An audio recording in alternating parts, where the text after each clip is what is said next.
Hello, everyone, and welcome to the Landscape Photography Show. We're really excited to have you tonight, and we have a special guest, uh, Colleen, and I hope I say your name right. I should have asked you before. Miniuk-Sperry. Is that That's close? pretty. Yeah, that's pretty good. Okay, we'll get a better pronunciation here in a minute, but we're really excited, and we should have a great show.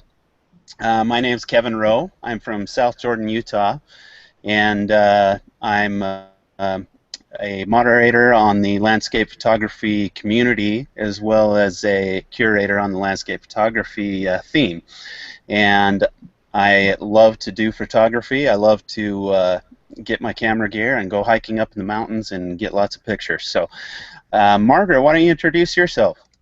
Hi, everyone. I'm Margaret Tompkins in the Kansas City, Missouri area, and I'm retired, which is a great opportunity to go out and photograph things. I like to hike up in my backyard, find photographs there, and also travel out west, especially Arizona. I've followed Colleen here for many, many years and love her work and the wonderful work in Arizona Highways magazines and just everything about that group. You're in for a real treat, I think, tonight. So I'm a curator with the landscape photography theme and also the community as well. So I'm heavy into landscape photography on Google+. So I'm just real excited about tonight's show.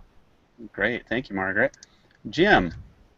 Thanks, Kevin. I'm Jim Worthman, an enthusiast photographer based in Phoenix, Arizona area. Love to get out and shoot the desert Southwest, and I like color in black and white, and I also participate in the landscape photography theme and the landscape photography community. Great, thanks, Jim. Okay, well, to start the show off, what we always do is we each pick a photo that we liked from the show starter photos that you've submitted to our event. And so I'm going to go ahead and share my screen and we'll get started with that. And I encourage you, if you haven't been already, submit your photos with these not contests, but shows. Whoops, and I shared the wrong screen, sorry.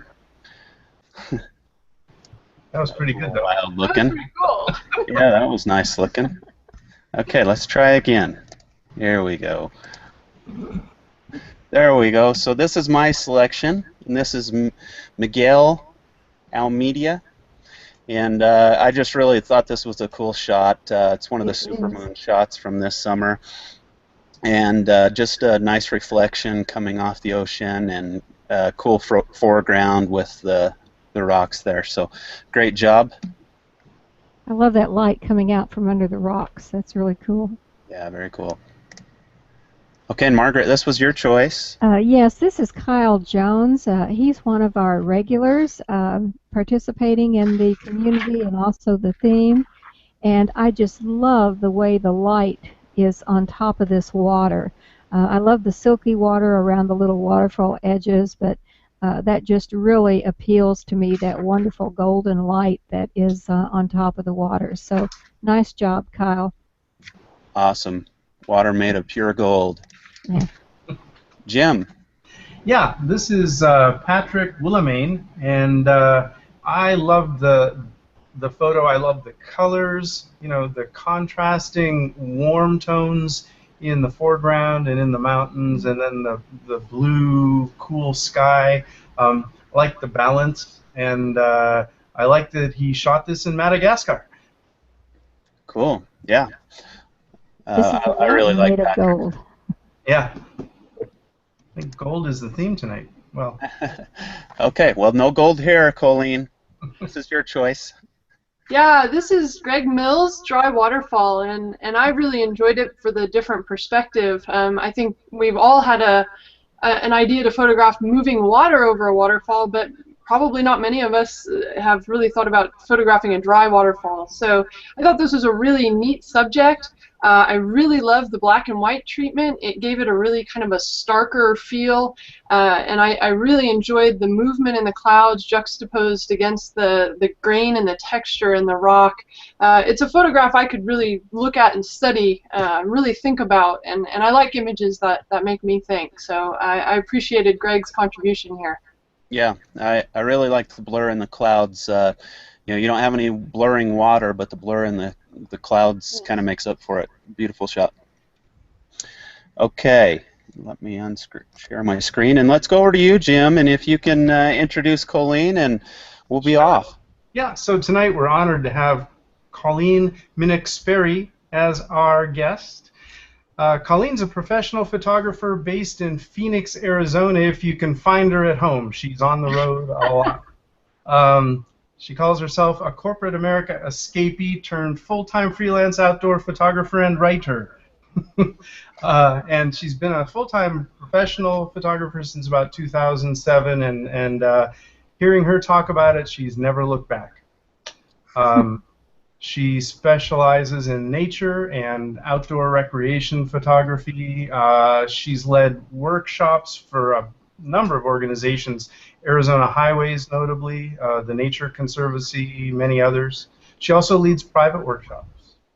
Colleen's published books, calendars, articles in a lot of high-profile venues like National Geographic, Arizona Highways, Outdoor Photographers, and many, many others. If you want to take a look at her website, which will be in the show notes, and look at her bio page. It just goes on and on. And she's 3 times she's been selected by Acadia National Park as Artist in Residence, and that's quite an honor. She also has, to her credit, 2 photography books, and again, details in the show notes. Did I miss anything, Colleen? No, that sounded really good. Can I get a copy of that? Absolutely, it'll be on YouTube. Super. So with that, Colleen. All right, let me do some magic on my end here to share this.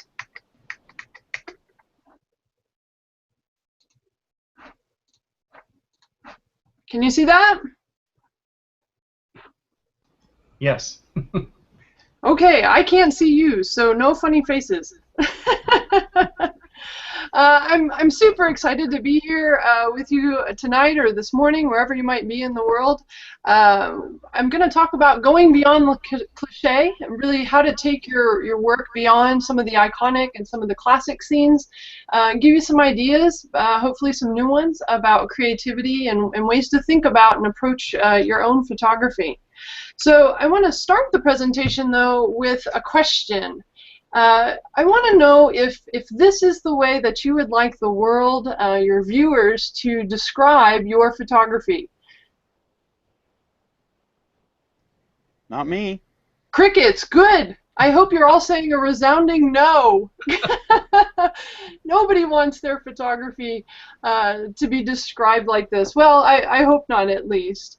The thing is if you look at kind of mainstream photography today, you look at social media, you look at a lot of what's being published in the photography world today, a lot of it is iconic. And icons are sort of iconic for a reason. There's a reason why we love chasing these beautiful, you know, either natural or man-made features in our environment. They're amazing displays. In some ways, the compositions are already sort of done for us. A lot of the legwork is already done. I call it kind of roadkill access, meaning you drive up, you jump out of your car, you take a few pictures, and you get out. That's what we like to call roadkill here in Arizona. And so we have kind of this inundation of iconic work, and from a professional standpoint, you know, you do see it a lot on calendars. It sells. You know, you have these beautiful opportunities to make great images.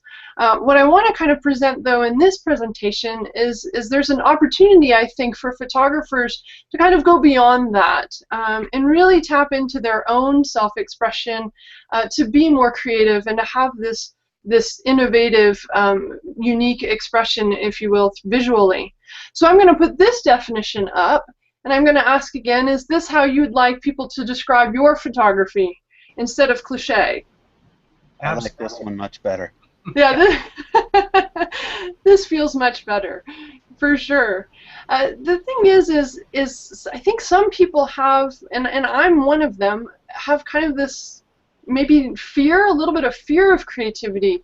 I, as an ex-software engineer, you know, in modern society, very left brain, I didn't know if I could really be creative. You know, did I have it within me? And so I've actually been studying creativity and where new ideas come from for some time now, and I'm absolutely on the bandwagon now, and philosophically, that creativity absolutely can be developed. It is something that some people are born with, they have a better capacity to do so, but every single person has the capacity to be creative. And so that's really, when we talk about going beyond the cliche, that's really where we have to start. We have to start with kind of this attitude that we can do this, and it really comes from embracing our uniqueness as human beings, and I'm going to talk more about that.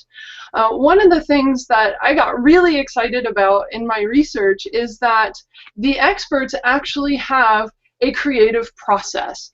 So we don't have to go from a blank sheet of paper, for example, to something perfect. There's actually a way that ideas develop, that creativity develops, and the experts agree it's called the Helmholtz model.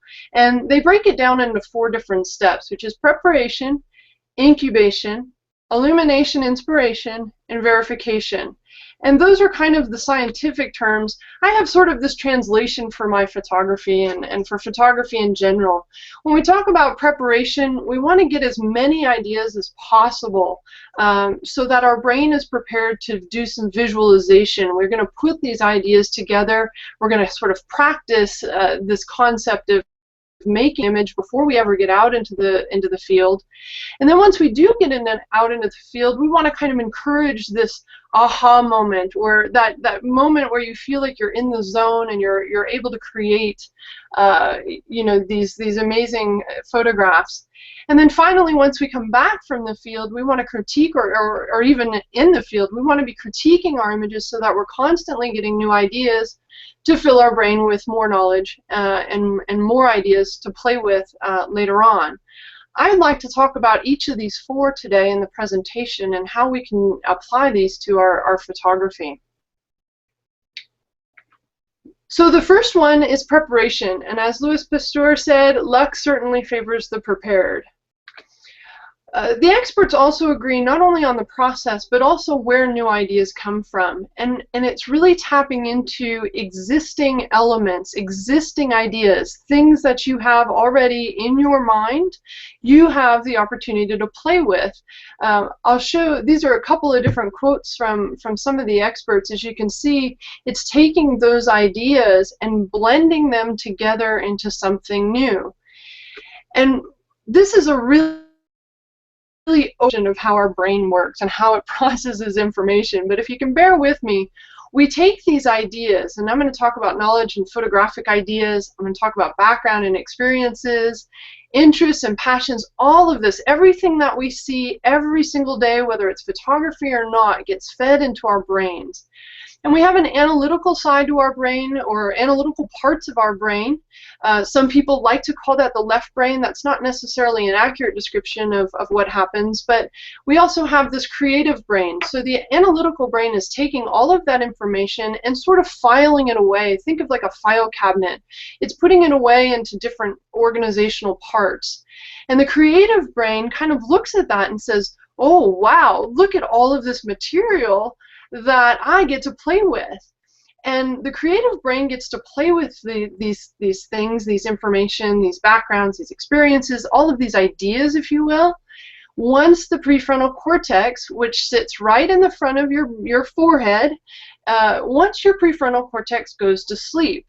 Now, your prefrontal cortex is one of the very last things in your brain to develop. It develops right around 8 to 10 years old. Do you remember when you were a child, art was kind of cool? Once your prefrontal cortex develops, it becomes a filter of sorts. It becomes this filter of what kind of stupid ideas, and for a lot of us it really is a good thing because it prevents us from making some socially awkward situations. But from an artistic perspective, our creative brain doesn't come alive until that prefrontal cortex goes to sleep. And once it goes to sleep, something magical called conceptual blending happens. And conceptual blending happens, it's this process of combining two or more different ideas into a new way of thinking.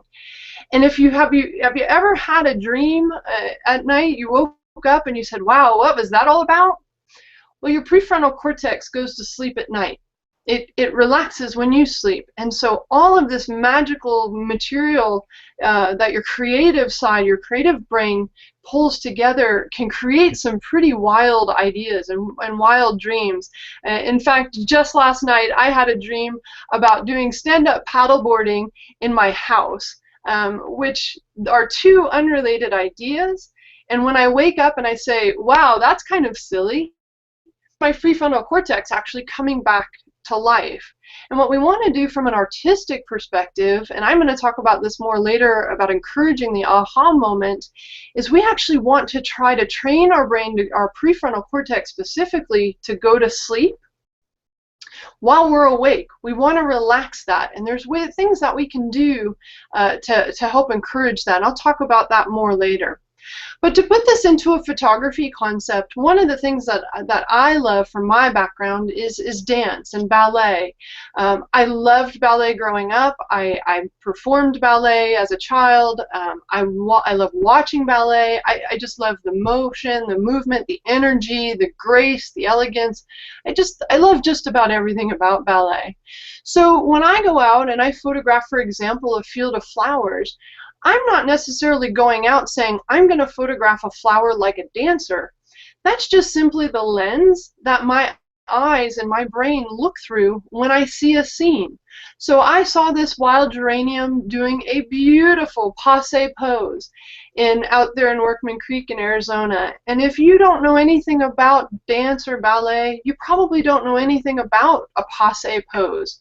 So the likelihood of you seeing a flower doing a passe pose, which is conceptual blending, is very, very low. However, you might go out into the field with your background and your different lens and your different perspective and pick something completely different out than I would. And that's really getting at the heart of being unique, is seeing something different. To even extend this even further, I was photographing this mushroom in Acadia National Park, and I immediately thought that it looked like a ballerina's tutu. And again, if you're not familiar with dance, this is not a metaphor that you're really going to come up with out in the field.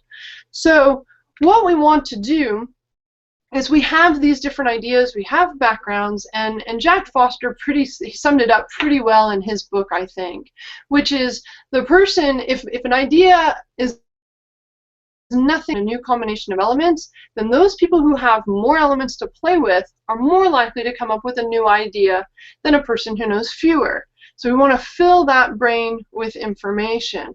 But what do we want to fill it with? And, as a photographer, we want to fill our brain first and foremost with things that are pertaining to photography, our camera. We need to know how to press the buttons at the right time. We need to understand our equipment. What does a polarizer do? How will a graduated neutral density filter help me? How might I use HDR or high dynamic range imaging to help me convey my message? And so we want to get a baseline in this toolbox, if you will. And there's plenty of ways to gain this knowledge. Books, videos. This show is an awesome example of that. You could get it through photo critiques, just looking at images online, and simply having personal experience and evaluating, screwing up, and kind of asking yourself, what happened here and how do I get better? That's one of the best ways to learn, not just about your camera, but also about photographic technique. The next thing that we want to fill our brains with is the behavior of our subjects. We want to have the essence of a place or person or thing. What's the character? What's really driving our subject matter? And for outdoor photographers, that's things like looking at light, so using the photographer's ephemeris, for example, or Google Earth sunlight feature, for example, to really understand the direction of light at a particular location. If you enjoy photographing the coast, as I do, you know, you have to understand the tides and how they affect your coastline. Weather, it could be migrations of wildlife, it could be patterns, it could be anything really pertaining to your subjects of interest. Become as big of an expert as you possibly can. After all, if you have a lot of information, you're probably going to have something deeper and broader to say than everybody else. So, for example, you know, when do wildflowers bloom in Arizona? Well, some bloom in March and February and March. Some bloom as late as July, August, even in September. You know, we still have wildflowers out here when a good part of the country in the world doesn't. So, you know, knowing kind of that right place at the right time for the types of visions that you have is really important. The thing is that those two things alone will not get you beyond the cliché. And the reason for that is that these two things are accessible to everybody. And not that everybody does it the same way, and not that everybody taps into all the resources that are available. But in essence, these things, you can walk into a CVB and ask, where's Antelope Canyon? And go to Antelope Canyon and make some pretty nice images in Arizona here. What's going to get us beyond the cliché is I think best summed up by Jay Meisel, and there was an interview that was conducted by a gentleman named Chris Orwig with Jay, and Jay is a world famous photographer on the East Coast, amazing photography, and during the course of the conversation and the interview, Chris asked, you know, how do you become a better photographer? And Jay, rumor has it, very quickly said, become a more interesting person. He didn't say go buy a new lens. He didn't say go use a different type of filter. It's become a more interesting person. And what that means for me is that we have to create individual meaning through our backgrounds and through our interests. And these are things I have listed here, things that I'm excited about and things that have influenced me as an artist, as a person. You know, anything outdoor adventure I can get fired up about. I love dance, as I mentioned. I'm studying geology and oceanography. And for me, this is all to learn more and essentially respect the subject matters that I'm going to come across and that I'm going to actually end up photographing. So you're going to have a different list. I hope you have a substantially different list than mine, because that means that you're going to create individual meaning on your own terms, and it's going to come through in your photography. That's how you go beyond the cliché. So Ansel Adams agrees with me. Okay, I agree with Ansel Adams. Whether you know it or not, everything, this emotion, any books that you've read, any videos that you've seen, movies that you've seen, everything comes in and influences your work, whether you know it or not. I still have you guys with me? Oh yeah. Oh, perfect. Okay, good. I can't see you, so. So how do we become more interesting people? Well, I'm going to go with the assumption that we're all interesting in our own way. But as photographers, we can follow our own passions. We can follow our own paths. And that's simply by choosing subject matters that get you excited. You know, I live in the desert. I'm not that excited about the desert. I appreciate it. I respect it. I love it. I think it's beautiful. Photographically, the coast, water, ocean, that's where my heart is. And so that's where I'm focusing my work is I want to create these expressions that I'm passionate about, because it's going to come through in my work. The other thing that you can do is you can surround yourself with people who have ideas, and these are people who are just like you, people who are not photographers, people who are photographers, and you can kind of share your ideas, share your visions to kind of get feedback, to kind of help refine the type of ideas that you have. There's a Stanford Business School study that suggests that people who spend time with diverse networks of people are up to 3 times more innovative, and they measure that by people getting patents, people having successful careers as in artistic pursuits. So really getting out there and getting a much broader perspective on the world that we see is really, really valuable to us as a photographer. I'll give you a simple example. This particular image was photographed in Olympic National Park. I asked my very good friend, who I'll recommend later, Floris van Breugel, I asked him for some recommendations about photographing flowers in the Pacific Northwest. I had moved temporarily from Arizona to Oregon for 7 months last year, and I really wanted to take advantage of the seasons up in the Pacific Northwest. And Floris knew of a couple of spots, and this was on kind of a closed road, and we found this glorious patch of avalanche lilies. And without him, and without his knowledge, and without him sharing the ideas, and me asking the question, I would have never been able to photograph this particular scene. So that's a really simple example of how getting ideas can help influence your work. And then finally, we can become a more interesting person, and we can get more ideas by doing something that Austin Kleon, an author of the book Steal Like an Artist, suggests: steal like an artist. So what he suggests in his great book, it's about 120 pages. It's a real short read, a real quick read, and a really neat read. He suggested constantly collecting ideas from everywhere, not just photographs, but literally everywhere. Walking down the street, well, looking at art gallery or a museum, even in the grocery store. I watch movies to watch the lighting and the drama. I don't watch movies for plots. So I'm taking these ideas and I'm watching these movies, and I'm internalizing how they're using their light to see if it can benefit me and my art and my photography. And some ideas are really good, and some of them I say, yeah, you know, that's a great idea, but I'm not so sure how I would use that. And so it falls kind of to the back burner, and then maybe it'll come up, you know, a month later or a week later, or even maybe a year or so later, and I finally say, oh, that's kind of an interesting idea. But when we look at photographs, or we study movies, or we look at other artwork, visual art, performing art, we don't want to plagiarize. We don't want to copy. We want to do something that we used at Intel Corporation when I worked there. We want to reverse engineer it. We want to understand how the artist came to this conclusion, if you will. What process did they use? Not necessarily copying the exact composition or the exact, you know, method, but looking at it and saying, what do I like about this? What do I don't like about it? And how would I do it differently? An example of this is from Sand Beach out in Acadia National Park. I created this image on the right. I call it Fade Into You. It was about 4 o'clock in the morning. I'm not a morning person, so I was dragging a bit, but I was in the car and I was on the way to Sand Beach, and Fade Into You, this song from the early 1990s by Maisie Starr, popped into my head. So I'm kind of humming this song, Fade Into You.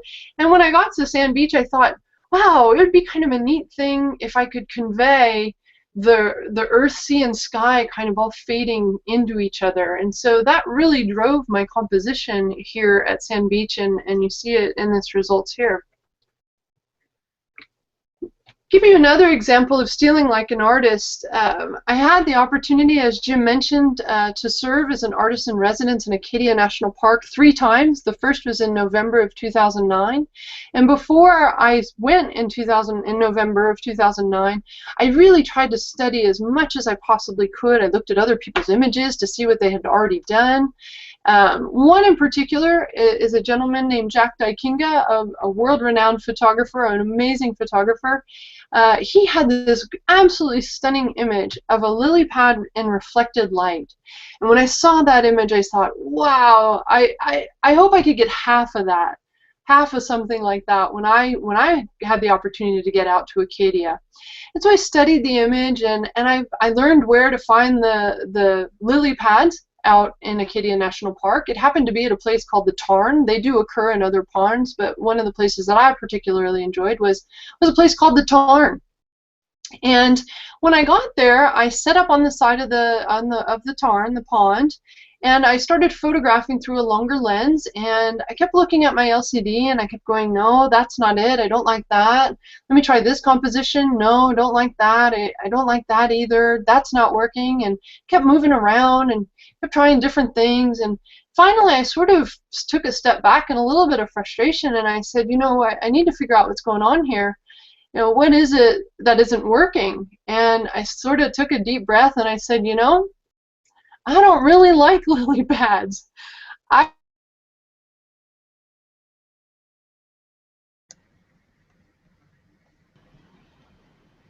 don't know anything. I don't have anything to say about lily pads. So, of course, my visual message wasn't going to come through. I didn't have one. So, but I went back to Jack Daikinga's image. It's stunning. I love it. It's of a lily pad. And I reevaluated it in between my first residency and my second residency. I had the chance to go back in October of 2010. And in that time frame, I looked at the image and I thought, you know, maybe I really like the way he's utilized reflected light. And so I went back to Acadia with a new idea. And this is the results. I call it Tarn Reflections, and you can see on, you know, I included some lily pads just for fun.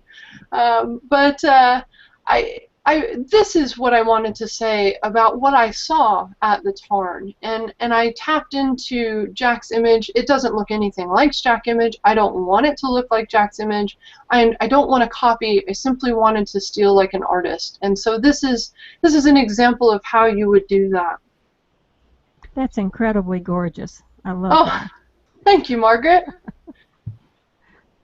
And after all, Albert Einstein said, creativity is knowing how to hide your sources. So the next step is, once we have all of these ideas, our brain is kind of buzzing with excitement, we have all these things in our brain, we kind of need to put them together into kind of a neat little package. And I call this visualization. It's somewhat of a process flow for me, again, tapping into my analytical side. We want to start with an idea, and then we want to kind of ponder what if. As I mentioned before, when we're stealing like an artist, how would you do it differently? What story do you have to share about a particular subject or a particular place? So an example of this is a photograph used with permission by Darwin Wiggett, a fantastic photographer out of Alberta, Canada. He and Samantha Chrysanthou, they're partners in crime. They run the photography business called Upamu, and I certainly I encourage you to check out their work and their blog. They're really fun people. But I looked at this image from Darwin, and this is from Abraham Lake, and I just looked at it and fell in love. I mean, what's not to like here? It's gorgeous. It's a cold feeling. It's emotional. But what really stuck out for me was the ice bubbles in the foreground.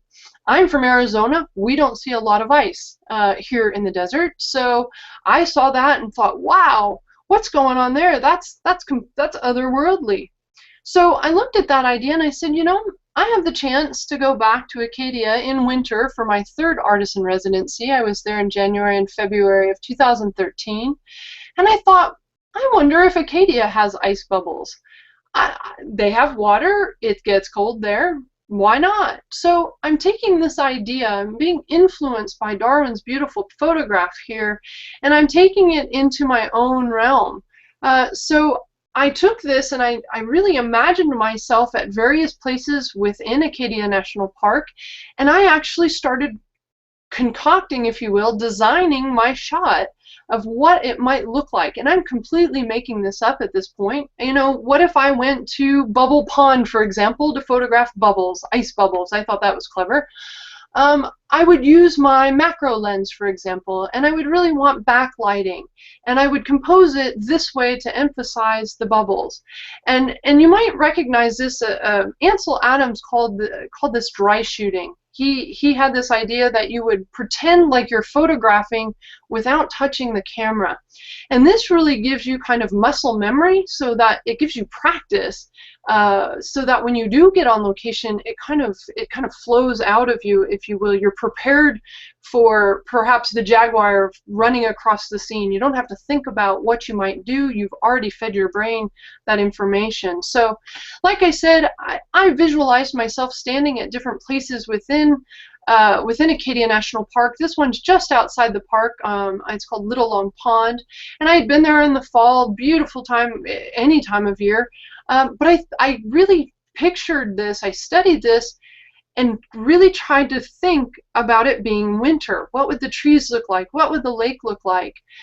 And how would I convey ice bubbles or ice in this particular scene? So you can learn from your own images, not just from others.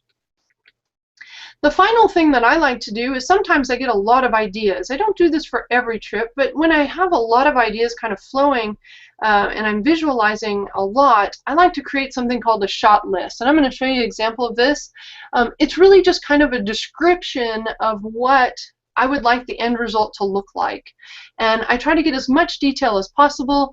There's rumors that folks like Art Wolf, for example, actually draw their pictures out. I'm not really good at drawing, so my stuff would look like the stick figures you see on the screen. So for me, writing it out in kind of a spreadsheet, again, tapping into the technical side of my brain, I made this spreadsheet up. And this was for one of my trips out to Acadia in winter. I just listed some ideas. You can see I wanted to get air bubbles in the ice. I have the location in the park there. It's kind of spread out, and so I kind of wanted to get specific about where I wanted to be. AM, PM, or midday is simply sunrise, sunset, or midday. Ideal conditions, I'm just making this up. I would love to photograph them in sun, cloudy, fog. You know, I have a column there for night. And then something I didn't consider in Arizona, but is very, very important along the coastline, is tides. Your landscape can change entirely within a matter of 6 to 12 hours. So in this particular case, tides didn't matter, but you can see I have some details about what sort of things I want. Some of the other ideas that I have specific dates. I'm developing those from looking at the photographer's ephemeris and Google Earth Sunlight feature. Again, I'm just making this all up. I'm actually just pretending, and I'm practicing and kind of wishing, if you will, daydreaming, focused daydreaming, if you will, to really get focused for my shoot. So the interesting thing is I went out to Acadia National Park in winter, and the good news is that there was ice. The bad news was that it was on all the lakes. It was buried within 2 feet of snow about, and so I didn't see the ice bubbles in the lake. But what it helped guide me to is see the ice on the coastline, in the actual ocean itself.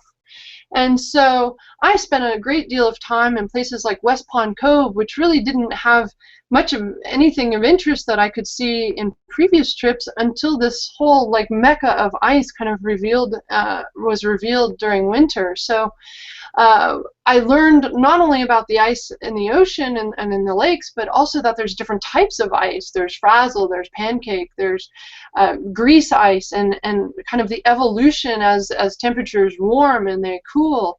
For me, it just was a fascinating exercise, a fascinating study, and just visually for me, I just fell in love when I was out there. I did end up finding ice bubbles, but I ended up finding it in kind of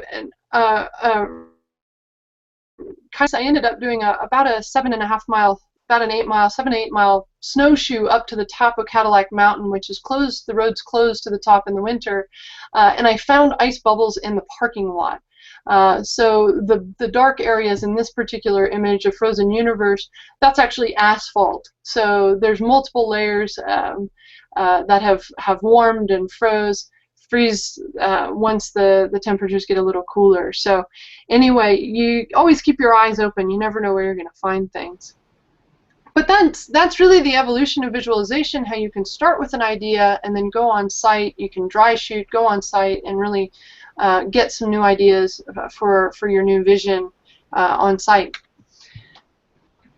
So the third step in this process is illumination and inspiration. We want to kind of encourage this aha moment on location. And you might be thinking, wow, we've been thinking a lot about our photography without even being on location. Like, that's a lot to kind of process, and we're planning a lot, and I kind of like to be spontaneous. Well, we want to feed our brain, and we want to visualize our photograph. We want to kind of prepare our brain. We want to get our brains as full as possible. And then once we get on location, we want to actually turn it all off. We want our brains to shut down. We want to let that prefrontal cortex do its work with conceptual blending.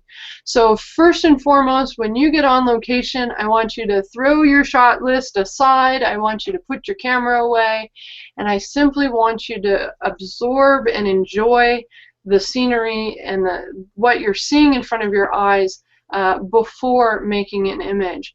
If you show up onto a location and say something to the extent of, I know there's a good photograph here somewhere, I know I'm going to find it, chances are you're probably not going to come up with a great personal visual expression.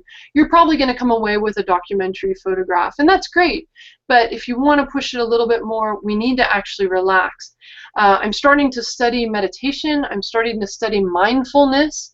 I have a hard time because I get so energetic and so excited about the places and things that I see that sometimes it's really hard for my brain to kind of shut down. And so what I've been working on, what I've been doing, is I've been humming a song. It's by Enya. It's called Flora's Secret. And I will hum this to myself in the field literally until my brain shuts up, until it goes to sleep, until I'm not thinking about all the things that are happening in the world, until I'm not thinking about what's happening at home. I'm merely connecting and trying to get absorbed by the moment and by the scenery and the location. So in this, I personally embrace experience first. So I don't even really think about photographing when I show up onto a location. I'm simply there to connect with my environment. I want to see, I want to touch it, I want to smell it, I want to get as close to it as possible. Again, this is part of that preparation step that's getting as much information as possible to kind of get these ideas and these juices flowing. We want to play, play like a 5-year-old, be curious, embrace the things that you wonder about and fascinated about, and then make the photograph. So in Death Valley National Park, for example, in Panamint Springs area, I went to the playa and I saw this strange, very straight row of rocks, and I kind of sat there and looked at it and studied at it and said, why is it here? It's so bizarre, it's so strange. And there are some Native American ties to it, but it's that curiosity really ended up driving my photograph that I call Walk the Line. We want to shoot when we fall in love, really, and really when you find something, you come across something, a subject perhaps, and you say, oh my goodness, this is the coolest thing I've ever seen in my whole life. That's what you need to be photographing. That's your passion coming out, and that's where you're going to get your personal visual expression. Again, I had that chance to go to Acadia National Park, and like I said, I tried to study as much as I could, and one of the things that I studied was about the carriage roads that John D. Rockefeller Jr. built earlier in the 20th century, and I thought, wow, I would love to make an image that celebrated his workmanship, his dedication. And so when I went out to Acadia National Park, I went and I walked and I biked and I hiked all over all of the different carriage roads, and really tried to connect with them. And I loved them. I certainly did. And I went to make a photograph, and really, when I came home, I was kind of upset, because this is sort of a lackluster photograph of the carriage road. It doesn't really show the emotion. Technically it may be a sort of approaching a good picture. It's got a leading line, it has nice balance, it's got a anchor on the right hand side, visual anchor on the right hand side, but gosh, it just didn't really convey what I wanted to. So that wasn't it. So I went home, and for 9 months I visualized something else, and I thought about what it was what did I love about the carriage roads? And what I really loved was the way it felt when I was riding my bike. I loved the way the wind felt as it brushed through my hair. And I thought, you know, I need to make, that's the photograph I need to make. And so I went through and I visualized, I want to photograph, I want to be riding a bike, I want to be moving while photographing on a bike, and I want both hands on a handlebar. Well, that presented a little bit of a problem because how do you snap the shutter?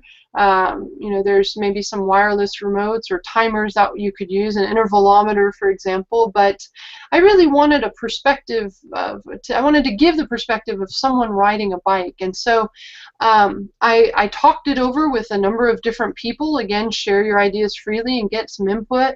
And it was my husband who suggested that I go down to Eloy, Arizona, to visit with the Skydive Arizona folks. And the Skydive Arizona folks recommended that I trigger my camera the way they do when they throw themselves out of planes, and that's with a tongue switch. They also offer a bite switch, but they suggested that the tongue switch was slightly easier to use. And so I walked out with a tongue switch, and I went back to Acadia and created this image. And this is what I loved about riding on the carriage roads. And this is what I really wanted to say as a visual expression. This is my personal feeling and my invitation, if you will, to others to come ride with me. And if you compare the two images, I'm going to try and flip between these two. You compare this image of the bridge with the one of the bike, your images will reflect that passion. It will come through, and that's what we want to see with your images.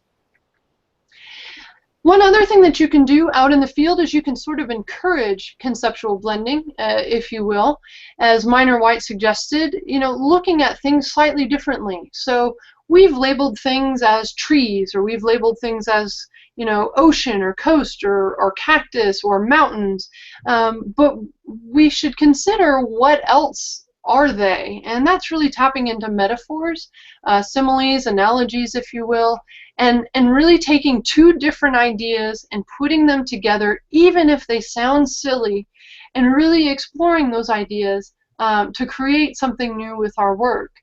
This photograph is from the blizzard Nemo that hit, one of the largest snowstorms to hit the East Coast, the Northeast Coast specifically. And I think in Portland, about 3 hours south of Acadia National Park, I think they got something like, you know, 20-30 inches in less than 24 hours of 20 to 30 inches of snow in less than 24 hours. In this case, blizzard Nemo hit at exactly at the point of the high tide, which means the waves were incredible. And in this image, you can see that the waves actually came up, froze midair, and then blanketed about 150 yards of coastline of Acadia National Park along Ocean Drive. When I showed up to this particular scene, I jumped out of the car. I'm not sure I remember even parking the car, but I just got so excited.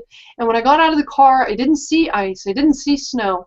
I saw hoodoos, and I saw choyas, and those are things that are very common in the Southwest. Those are things that influence me every single day, and so that's how I conveyed this magical scene out on the coastline in Acadia. So taking this idea of ice and storm and combining it with something from the desert Southwest, hoodoos and choyas, exploring sort of a seemingly a silly idea, but trying to come up with something new and different. Within 12 hours, this particular scene had melted, so ephemeral moments, very, very priceless.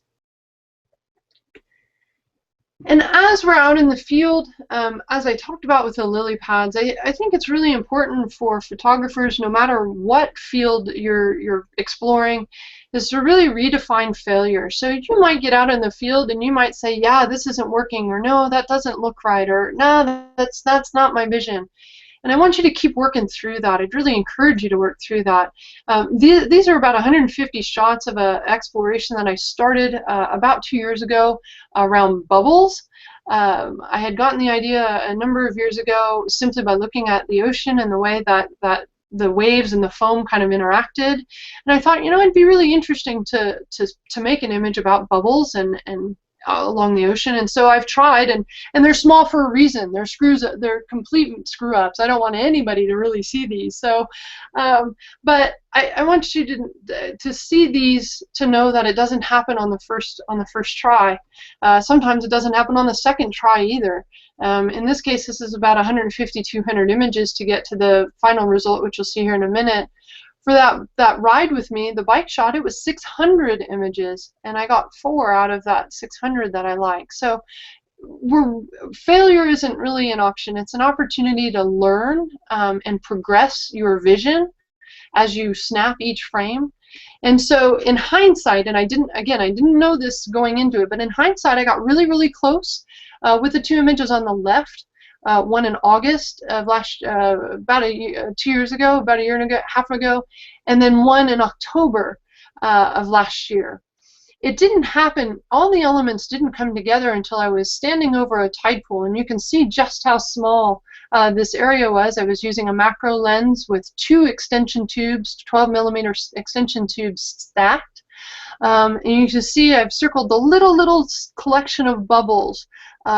I came upon this set of bubbles, and my mom had pointed it out to me. My mom's Jackie, and we were exploring the coast and along Acadia, and I think I literally lost my marbles when I saw these bubbles. I went to a different place, I went to a different zone, and I just couldn't stop photographing them. But if I don't have those 200, some screw-ups, those failures, if you will, I never get to this image that I call another world.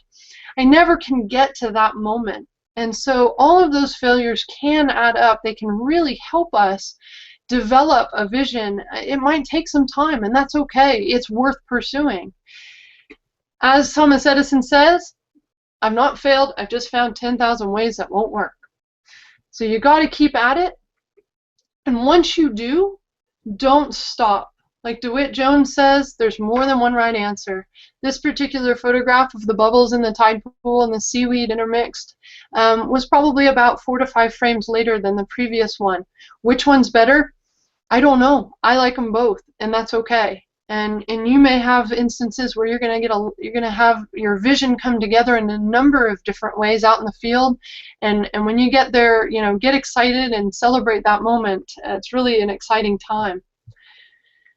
Kind of along those lines, our 4th and final step is verification. It's our critiquing our work, and we can do that in the field, or we can do that back at home.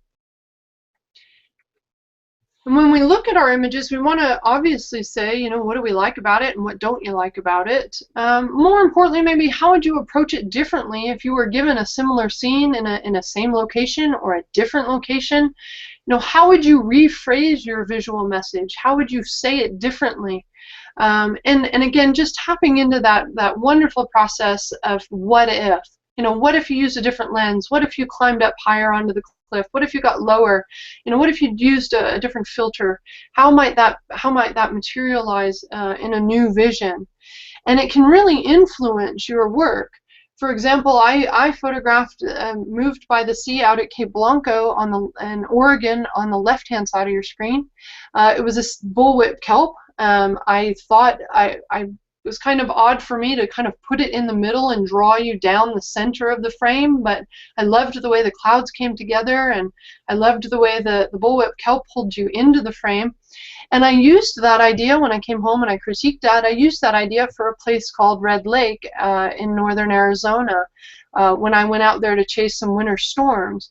And normally this playa is dry. It does not have water, but with the passing storm, it created these amazing little canals. And I thought, well, that composition sort of worked. Let me see if it works for this particular scene in this particular setting, and let's see if I can get something different with a similar idea.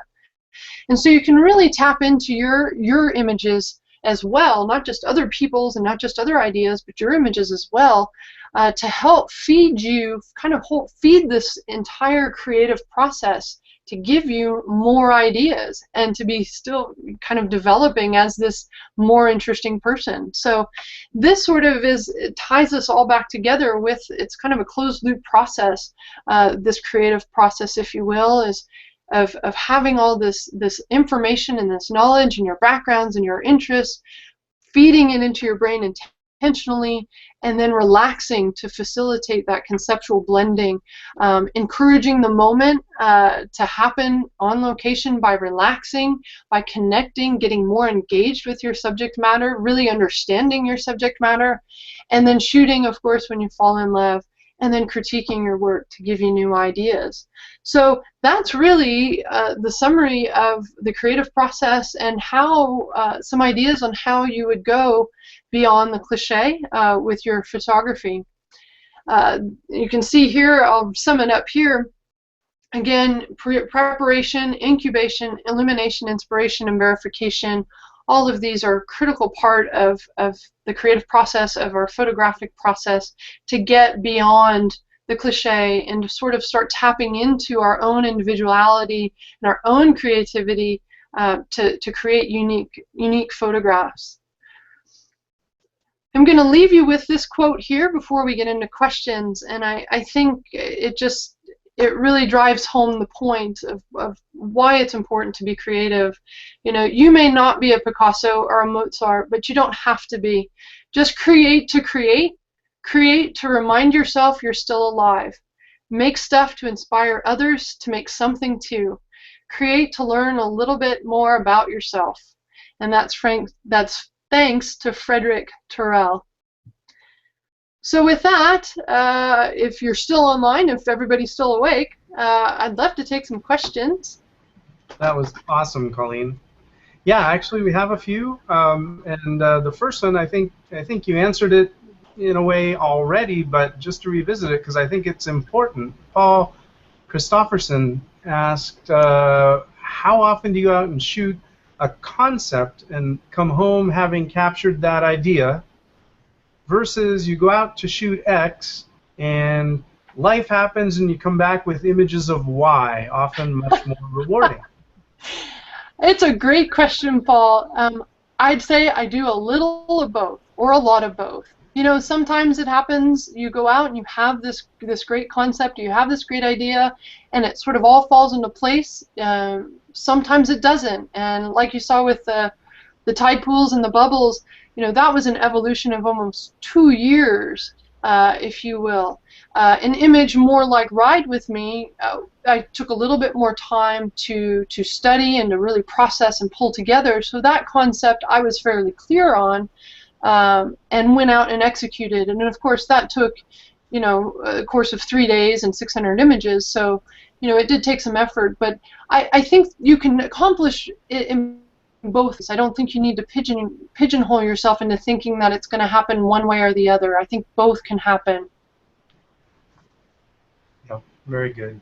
Yeah, and you just also kind of asked, Ricardo Correa wanted to know how much time are you supposed to spend until you get the shot you're after, and yeah, so maybe it's really quick, maybe it's 2 years. Yeah, Ricardo, you're not supposed to do anything. So you follow your heart, and you follow it until you are either bored with it or frustrated with it. Actually, sometimes when you get so frustrated and you set it aside, that's actually when your aha moment can come, when you're not thinking about it, when you're not pressing it. So I would encourage you to follow it until you lose excitement over it, about it, and then, you know, let it go and see if it comes back to life when you stop thinking about it. Yeah, yeah, and I especially like your comment about do all the preparation, pre-visualize, get out on location, and set it aside. And it's kind of cooking somewhere in your head, but you set it aside and you just try to go with the flow.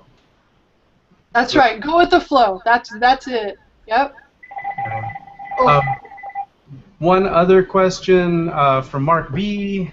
Wants to know, you know, what do you recommend when you go out or someone goes out and end up with a cliche shot? And I think we've all been there, but what do you recommend? Well, you know, I don't discourage people from photographing the icons and the cliches. I mean, there's everybody should certainly have them in their portfolio. But things like turning around, for example, is a great way to kind of block out that iconic composition or that image, if you will. Visiting at different times of day or different seasons. If you can get to a different perspective, and those are all different things that you can do to make an iconic image a little bit different. But truth be told, you can stand in front of delicate art only so many different ways. What I'd encourage is that if you love the way the light glows, for example, on delicate arch, I would use that as the process. I would steal that and I would put it into another arch or another object that maybe is close to your home or in a favorite location of yours, and bring that into your photograph of that other location or that other object. That's really how you can utilize your learnings and your enthusiasm about the icons into something that's maybe a little bit different, a little bit more off the beaten path. Yeah. Good. Very inspirational, Colleen. Just really inspirational. Very good. I'm gonna actually escape. I'm gonna stop sharing my screen here so I can see you guys. Good. Great. Okay. Yeah, we appreciate it. That was a great presentation, and your little last slide there said that ways to contact you if you have questions or anything. So that's great. Absolutely. And you are on Google Plus, so encourage everyone to circle her and interact with her there as well. So let's finish up the show here, and let's head over to Jim, and let's do our recommended photographers. Alrighty, I'm going to share my screen. Here we go. So start with my choice is Eric Castellan. And Eric's an amateur photographer from San Jose, California. He's a frequent contributor to the landscape photography theme. If you take a look at his stream, he has beautiful landscape photos, mostly from the California coast, but it's kind of eclectic. He has a smattering of other photographs from the western U.S., but some really gorgeous work. I encourage you to follow him and check him out. With that, let's see, on to Margaret, your choice. This is Anders Hansen, a photographer from Cliche, and I had to look that up. It's the second largest island in Norway. But this is a person who's fairly new to Google+. I think he only has a couple hundred followers. His work is magnificent. The time of year, of course, we're seeing a lot of photographs of the northern lights.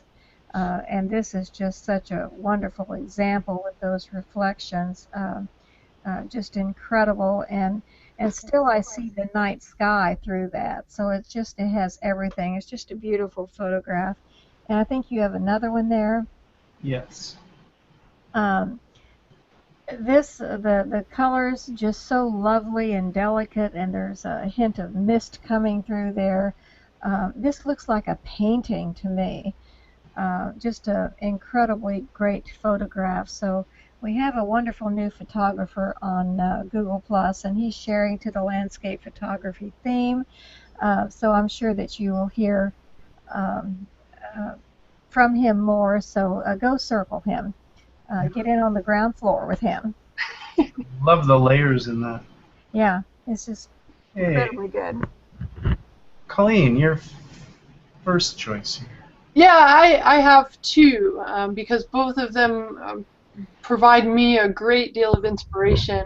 The first is Floris van Brugel, who I mentioned in my presentation, a buddy of mine.